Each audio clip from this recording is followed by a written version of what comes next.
আসসালামু আলাইকুম, সবাইকে শুভেচ্ছা জানাচ্ছি। মাসুম মাহবুব দেখছেন ওপেন দ্য ইউটিউব চ্যানেল এবং মাসুম মাহবুব ফেসবুক পেজ। প্রিয় দর্শক, বেশ কিছু গুরুত্বপূর্ণ খবর আছে। প্রথমেই বলবেন দেখতে এবং শুনতে পাচ্ছেন কিনা। ইদানিং সাউন্ডের বেশ প্রবলেম যাচ্ছে। খুব শীঘ্রই প্রবলেমটি দূর হবে। আমি আহ এই জন্য যতটুকু সম্ভব আরও টেকনোলজির পরিবর্তন আনতেছি। আপনারা শীঘ্রই সেটার আপডেট পাবেন। আবার একাধিক জায়গায় স্টুডিও থাকার কারণে যখন আমি একটি জায়গায় থাকি আরেকটি জায়গায় চলে যাই, তখন দেখা যায় কিছুটা পরিবর্তন হয়ে যায়। তো এই জন্য কিছু প্রবলেম আপনাদের ভোগ করতে হয়েছে। শীঘ্রই কেটে যাবে। আজকের আমার কাছে থাকা সবচেয়ে গুরুত্বপূর্ণ খবরটি কি জানেন? এই যুদ্ধে আসলে জিতলো কারা? ট্রাম্প কি বলছে, ইরান কি বলছে? মাঠে নেমে গেছে এবার নতুন করে রজব তৈয়ব এরদোয়ান। ইসরায়েলের সাথে কঠিন খেলা শুরু। এরদোয়ান বলছেন যে কোনো সময় নেতা কাকুর সাথে তার লড়াই শুরু হতে পারে, অর্থাৎ ইসরায়েল তুরস্কের মধ্যে নতুন একটা ঘটনা ঘটতে পারে। পাশাপাশি পাকিস্তান থেকে দুই দেশের ডেলিগেটরা চলে গেছেন একেবারে শূন্য হাতে। আমেরিকান পাতা ফাঁদে ইরান পা দেয়নি, এজন্য ট্রাম্প আবারও হতাশ। পাশাপাশি মধ্যপ্রাচ্যে আবারও আসছে মার্কিন কার্গো জাহাজ, মানে কার্গো বিমানগুলো। প্রচুর অস্ত্র ঢুকছে অভিযোগ, তার মানে দুই দেশ আবার যুদ্ধে মুখোমুখি হতে যাচ্ছে। চলেন, আজকে অনেকগুলো খবর আছে আপনাদের জন্য। প্রথম যে খবরটি দিয়ে আমি শুরু করতে চাই সেটা হলো, এই যুদ্ধে ডোনাল্ড ট্রাম্প প্রথমেই বলেছিলেন ইরান হেরে গেছে, আমেরিকা বিজয়ী হয়েছে। প্রথম প্রশ্ন ট্রাম্পের কাছে, এই যুদ্ধবিরতির জন্য আলোচনা কে চেয়েছিল? আমেরিকা, ইরান নয়। পৃথিবীর প্রায় অর্ধেক পথ পাড়ি দিয়ে আমেরিকার মার্কিন প্রেসিডেন্ট জেডি ভেন্স পাকিস্তানে এসেছিলেন কিসের আশায়? ট্রাম্পের জামাতা জারেড কুশনার এবং অন্যতম ট্রাম্পের আরেক অ্যাডভাইজার স্টিভ উইটকফ কেন এসেছিলেন? তাদেরকে ইরান টেনে এনেছে নাকি এই যুদ্ধ তাদেরকে বাধ্য করেছে টেনে আনতে? ট্রাম্প যত বড় গলা ফুলিয়ে তার বীরত্বের কথা বলেন, মার্কিন যুক্তরাষ্ট্রের সবাই বলছে ট্রাম্প হেরে গেছে। ইন্টারেস্টিং ব্যাপারটা কি শোনেন, যখন দুটো দেশের মধ্যে যুদ্ধবিরতি নিয়ে এবং সমাধানে বিভিন্ন বিষয়ে আলোচনা চলছিল, 21 থেকে 24 ঘন্টা বলা হচ্ছে টাইমটি। দুটো দেশের মধ্যে এই আলোচনা চলাকালীন সময়ের মধ্যে ইরান এমন ভাবে ওই দেশটিকে ধোলাই করেছে আলোচনার মধ্যে, যেখানে আমেরিকার JD veins, Kushner, Steve Witkoff বড় কোনো কথাই বলতে পারেনি। একটু পরপরই শুধু প্রেসিডেন্ট ট্রাম্পকে ফোন করেছেন আর মতামত চেয়েছেন। কেন এই বিষয়টি ঘটেছে? খুব ইম্পর্টেন্ট একটা তথ্য খেয়াল করেন। আমাদের বাংলাদেশের যারা আছেন তারা মন দিয়ে শুনবেন। ইরানে যারা মধ্যস্থতা করতে এসছেন তাদের প্রোফাইল কেউ ঘেটেছেন? আমাদের সাংবাদিকরা তো শুধু গরম গরম খবর দেন, দিয়ে ভিউ কামাই করেন, অথবা টেলিভিশনে হ্যাবি হ্যাবি শিরোনাম দিয়ে ভিউ বিক্রি করেন। কজনে ইরানের এই ডেলিগেটদের বা ইরানের রাজনৈতিক নেতাদের পার্সোনাল প্রোফাইল ঘেটেছেন? আমার এই যুদ্ধটা শুরুর আগ থেকেই আমি বিভিন্ন দেশের নেতাদের প্রোফাইল ঘাটার চেষ্টা করি। আমি আলী লারিজানির প্রোফাইল ঘেটেছি, তার ডক্টরেটের পুরো বিষয়টা নিয়ে আমি স্টাডি করেছি। আমি আব্বাস আরাকচি, ইরানের পররাষ্ট্রমন্ত্রী, তারও পুরো ডক্টরেটের কাগজপত্রগুলো, পেপারসগুলো আমি ঘেটেছি। বাকের গালিবাফ, আরো যারা আছেন ডেলিগেট, বিশ্বাস করবেন ইরানের কাছে আমেরিকা এই আলোচনায় কোনো চান্সই পায় নাই। আলোচনা করবে কি? আমেরিকার যোগ্যতাটা কি? একজন ডোনাল্ড ট্রাম্পের জামাতা জারেড কুশনার, একজন লেখক মানুষ, আরেকজনকে পলিটিশিয়ান নর্মাল। তাদের আমেরিকান নাগরিক ছাড়া তাদের এক্সেলেন্সি কি, তাদের স্কিল কি, তাদের বলার মতো আইডেন্টি কি? শুধু আমেরিকান নাগরিক। আমেরিকায় যে ছেলেটা মূর্খ থাকে সেও কিন্তু ইংরেজিতে কথা বলে।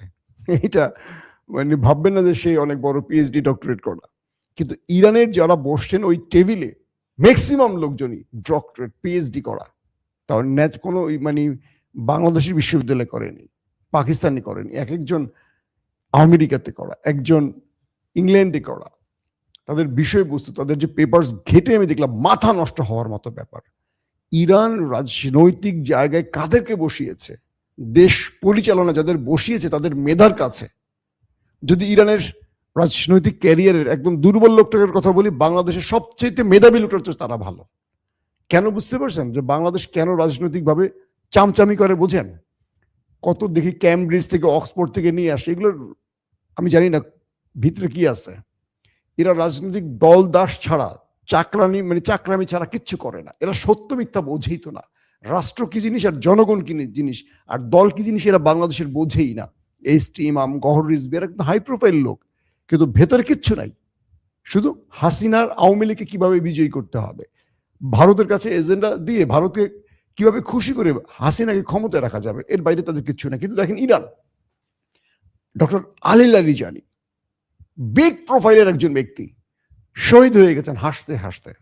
এখন আছেন কে? আব্বাস আরাকচি, ডক্টরেট করার লোক। বাকের গালিবাব, তার প্রোফাইল দেখেন। একজন প্রফেসর, একজন ডক্টরেট মানে পিএইচডি করে, এই লোকগুলো আজকে আলোচনায় বসছে আমেরিকার সাথে। আমেরিকা চান্স পাবে কি করে? তারা আলোচনার মধ্যে একটু পরবর্তী ট্রাম্পকে ফোন দিছে, এই ইরান এটা বলেছে, আমরা কি করবো, এটা বলেছে।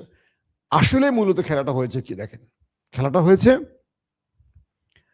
ইরানের সাথে। এই খেলাটি আমেরিকার বলা হচ্ছে দুটো পরিকল্পনায় বা দুটো ফাঁদ তৈরি করছিল মার্কিন প্রেসিডেন্ট ট্রাম্প। তিনি এই আলোচনায় ইরানের কোনো দাবি মানবেন না, এটি তার সিদ্ধান্ত। কিন্তু তিনি কোনোভাবেই ইরানকে দিয়ে যুদ্ধ বিরতি ঘটাতে পারছিল না। ইরান যেভাবে ধোলাই দিচ্ছিল, তো তার জন্য কয়েকটা দিন সময় লাগবে, কারণ আমেরিকার অস্ত্র ফুরিয়ে আসছিল গালফ কান্ট্রিতে, বা ইসরায়েলের কাছে মিসাইল ফুরিয়ে আসছে, তাদের প্রতিরক্ষা সিস্টেম অন্ধ হয়ে গেছে। আজকের খবর দেখেন, কিছু কিছু তথ্য বলছে যে ট্রাম্প মূলত অস্ত্র নতুন করে আনার জন্য একটা কৌশল নিয়ে যুদ্ধবিরতি ঘটিয়েছে পাকিস্তানকে দিয়ে। সে ইরানের সাথে মূলত কোনো আলোচনা করবে না। আরেকটি পক্ষ বলছে যে ট্রাম্প যেভাবে পুরো পৃথিবীব্যাপী বা তার দেশের কাছে অজনপ্রিয় হচ্ছিল এবং পুরো পৃথিবী তার থেকে বিচ্ছিন্ন হয়ে পড়ছিল, ট্রাম্প এই আলোচনা দিয়ে তার অবস্থানটাকে নতুন করে চেঞ্জ করতে চেয়েছেন এবং তিনি বোঝাতে চেয়েছেন যে তিনি বিজয়ী হয়েছেন বা কোনো একটা ভাবে ইরানকে আলোচনার মাধ্যমে যুদ্ধ থেকে বেঁচে যাওয়া। এখন সেটা কোনটা সত্য সেটা বুঝবো আমরা আগামী দিনে কি হয়। ইতিমধ্যে দেখেন ব্রিটেন বলছে তারা 50টি দেশ নিয়ে আমেরিকার সাথে একটি জোট করবে হরমুজ প্রণালী দখলে। জাতিসংঘ বলছে যে এরকম কোনো কাজের অনুমতি দেওয়া হয়নি। ট্রাম্প নতুন করে তার মিত্রদের নিয়ে এগিয়ে আসার জন্য এই সময়টি চেয়েছে। আবার কেউ বলছে যে ট্রাম্প মূলত তার জোটকে নিয়ে হরমুজ প্রণালী দখলে আসবে, সেই জন্য সময়টি নিয়েছে। তার একটা প্রমাণ পাওয়া গেল কি, ইতিমধ্যে মধ্যপ্রাচ্যে মার্কিন কার্গো জাহাজগুলো ঢুকতে শুরু করছে, কার্গো বিমানগুলো ঢুকতে শুরু করেছে অস্ত্র টস্ত্র নিয়ে। কি চাই ট্রাম্প? ইরানও প্রস্তুত অপোজিটে। যখন পাকিস্তানে আলোচনা চলছে দুটো দেশের মধ্যে, তখন ইসরায়েলের মিডিয়া কি দেখাচ্ছে, নেতানিয়াহু একটি ম্যাপ নিয়ে দাঁড়িয়ে গেছেন টেলিভিশন স্ক্রিনের সামনে। সেখানে লাল মার্ক করা দেখা যাচ্ছে ইরান, সিরিয়া সহ এই অঞ্চলগুলো। তিনি বলছেন আমেরিকা যতই আলোচনা করুক, যাই করুক, আমি তোয়াক্কা করি না। আমি ইরানেও আক্রমণ করব, ইরানের এখানে এখানে আক্রমণ করবো, লেবাননে আক্রমণ করব। বুঝতে পারছেন? ট্রাম্পকে সে তোয়াক্কা করে না, বলছে আমেরিকা আমি তোয়াক্কা করি না, আমি যুদ্ধে ইরান এবং লেবাননকে আবার হিট করা শুরু করবো। এই পয়েন্টে দেখাচ্ছে সে ম্যাপে। মূলত আমেরিকাকে আসলে নিয়ন্ত্রণ করছে ওই দেশটি। ট্রাম্প কি করবেন কি করবেন না সিদ্ধান্ত দিচ্ছেন নেতানিয়াহু। এটা আমেরিকানরাই বলছে, আমি বলছি না। এই যুদ্ধের পর আলোচনাটা সফল হবে কি হবে না, এটা নিয়ন্ত্রণ করছেন এই পদ্ধতিকে নেতানিয়াহু বা ইসরায়েল আমেরিকাকে। নতুবা এখানে যে আলোচনাগুলো হয়েছে এগুলো সবগুলো ইরানের বৈধ অধিকার নিয়ে আলোচনা হয়েছে। দেখেন আমেরিকা যে দাবিগুলো করেছে ইরানের কাছে, প্রত্যেকটা ইসরায়েলের দাবি, আমেরিকার দাবি নাকি নিউক্লিয়ার শূন্যের কোঠায় আনতে হবে। এটা কার দাবি? ইসরায়েলের। আমেরিকা কিন্তু শূন্যের কোঠায় বলেনি। আমেরিকার ওবামা বলেন, এরপর যে বুইরা খাটাস কি জানিয়েছিল, যারা ছিল পরবর্তী জো বাইডেন, এরপর ট্রাম্প, তারা বলছে যে যেই পরিমাণ ইউরেনিয়াম সমৃদ্ধ না করলে, মানে যেটা করলে নিউক্লিয়ার বোমা বানানো সম্ভব, সেটা করা যাবে না। এটা লিমিটের মধ্যে রাখতে হবে, 60%-এর নিচে রাখতে হবে, এইটা সেটা। আর ইসরায়েল কি বলছে? শূন্যের কোঠায়। ইরান নিউক্লিয়ার নিয়ে এটা মার্বেলও বানাতে পারবে না, এরকম ভাবে নির্দেশনা। পাশাপাশি যে নিউক্লিয়ার ইরানের হাতে আছে এগুলো সব আমেরিকা বা ইসরায়েলের কাছে দিয়ে দিতে হবে। ও মাই গড, বুঝতে পারছেন?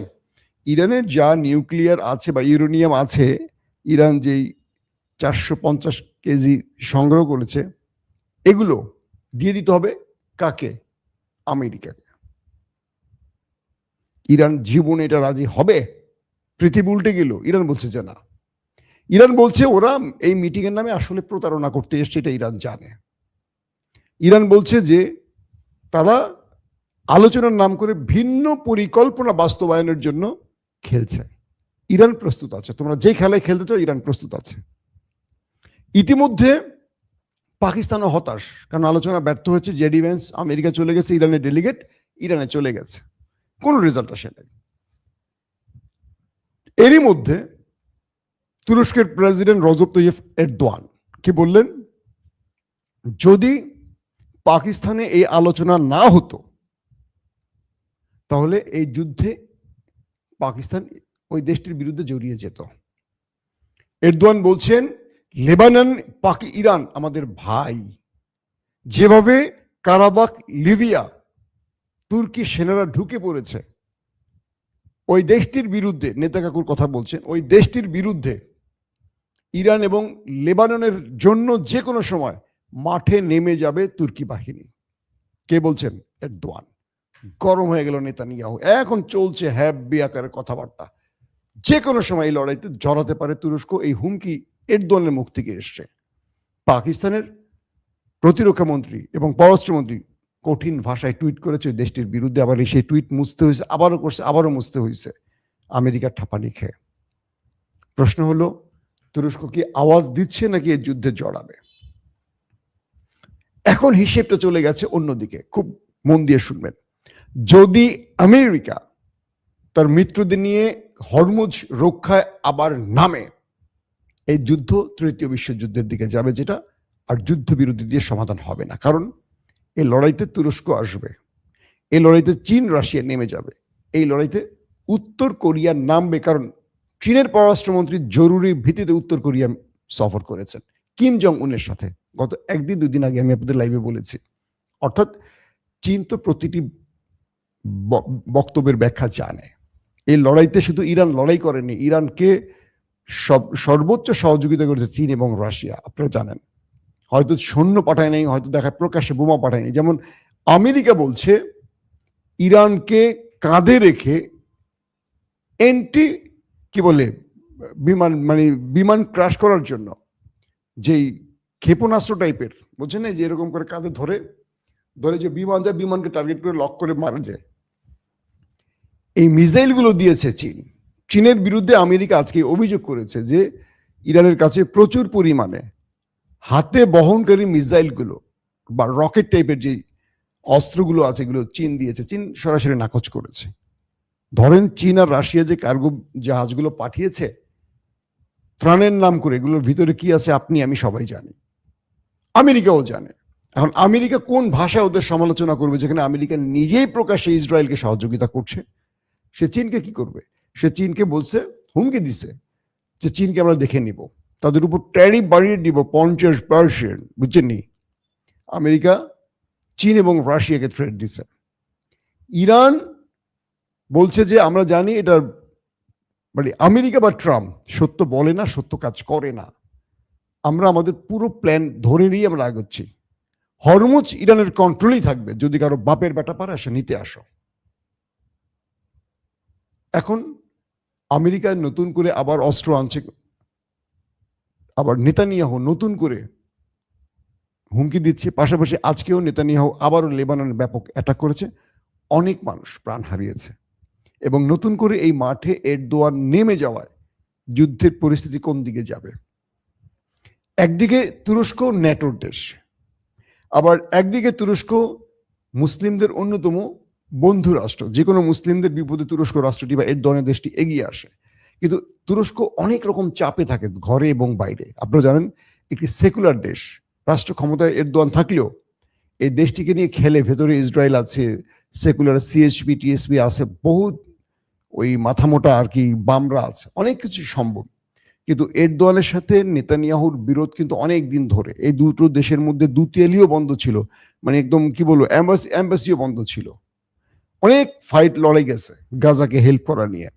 তো এবার তুরস্ক যে কথাটি বলেছে, তারা ইরান এবং লেবাননের জন্য মাঠে নামবে, এটি যদি সত্যি হয় খেলা জমে উঠবে। এরদোয়ান বলছেন, আমি কয়েকটি গণমাধ্যমে দেখলাম, এরদোয়ান স্পষ্ট করে বলছে যে পুরো মধ্যপ্রাচ্যকে অশান্ত করছে ওরা, রক্ত ঝরাচ্ছে ওরা, ওদের বিরুদ্ধে এখন সবার নেমে যাওয়া বা ওদের বিরুদ্ধে লড়াই করে এখন ফরজ হয়ে গেছে। এটা এরদোয়ানের কথা, আমার কথা না। তিনি যে কথা বলেছেন সেই কথাটা এখন বাস্তবায়ন করুন, আমরা দেখতে চাই।